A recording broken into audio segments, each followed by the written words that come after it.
तो ये Indian express का गवर्नमेंट एंड पॉलिटिक्स वाला पेज है। जनरली लोग पूछते हैं कि न्यूज़पेपर कैसे पढ़ना है, कैसे इंपॉर्टेंट चीज़ों को छांटना है।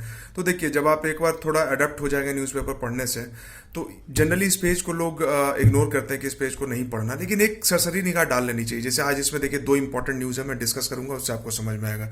जैसे एक बात होती है, अब मेहुल चौकसी का न्यूज़ है, तो मैंने देखा बहुत सारे पोर्टल्स पे, बहुत सारे मतलब यूट्यूब चैनल्स पे ही इसका 2-3 दिन पहले भी एक आर्टिकल आया हुआ था, तो उसको बहुत डिटेल में लोग डिस्कस कर रहे थे। I don't think that that is important from the point of view of prelims as well as mains.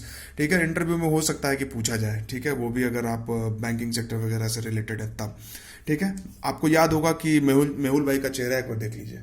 ठीक है, ये मेहुल भाई है। तो मेहुल भाई क्या है, मेहुल भाई और नीरव भाई जो दोनों ने मिलकर 13,600 करोड़, है ना, 13,600 करोड़ का जो चूना लगाया था पीएनबी का, लेटर ऑफ अंडरस्टैंडिंग का मिसयूज करके। अब लेटर ऑफ अंडरस्टैंडिंग क्या है, I will cover some another day when it will come into news.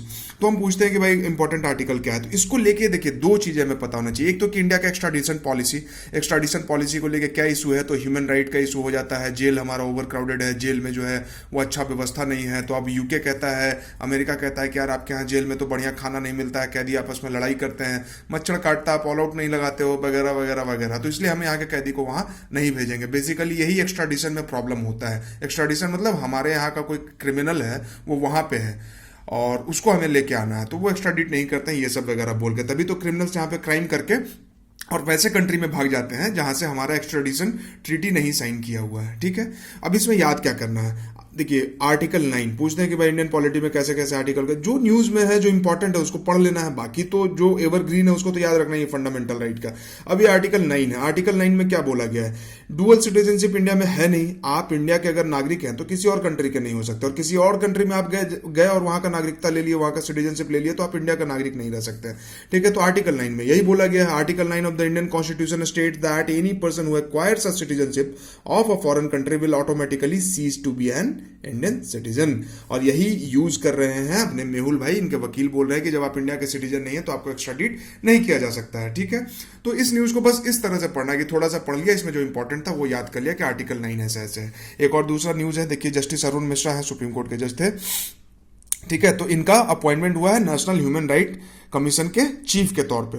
तो अब ये थोड़ा पॉलिटिकल न्यूज भी है कि भाई अपोजिशन बोल रहा है कि आप वो अपीजमेंट वगैरह ये सब की भाई इम्पार्शलिटी होनी चाहिए। जब आप सुप्रीम कोर्ट में जज थे, फिर आप तुरंत रिटायर होते हैं, 9 महीने बाद आपका अपॉइंटमेंट हो जाता है, ये एक पॉलिटिकल साइड है। साथ ही साथ इसमें मेंस के पर्सपेक्टिव से भी पॉइंट है। लेकिन अभी प्रीलिम्स पर्सपेक्टिव से क्या इंपॉर्टेंट है, ये कौन सी कमिटी इन्हें अपॉइंट करती है, तो ये आप अपने लक्ष्मीकांत पर लिख लीजिए, या आप पॉलिटी का जहां कहीं भी नोट्स बनाते हैं। जो कमिटी है उसमें कौन कौन होंगे, उसमें प्राइम मिनिस्टर है, होम मिनिस्टर है, डिप्टी चेयरमैन ऑफ राज्यसभा है, और लोकसभा से लोकसभा के स्पीकर होंगे, और लीडर ऑफ अपोजिशन होंगे।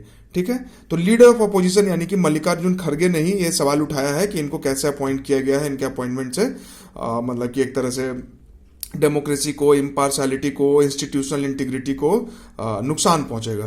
तो हमें ये याद रखना है कि कौन सी कमेटी जो है एनएचआरसी के चीफ को अपॉइंट करती है। अभी फिलहाल जो चीफ है वो अरुण मिश्रा है, और जो कमेटी अपॉइंट करती है वो prime minister, home minister, deputy chairman of Rajya Sabha, and Lok Sabha से लोकसभा के speaker, and leader of opposition Lok Sabha. ठीक है, ये है।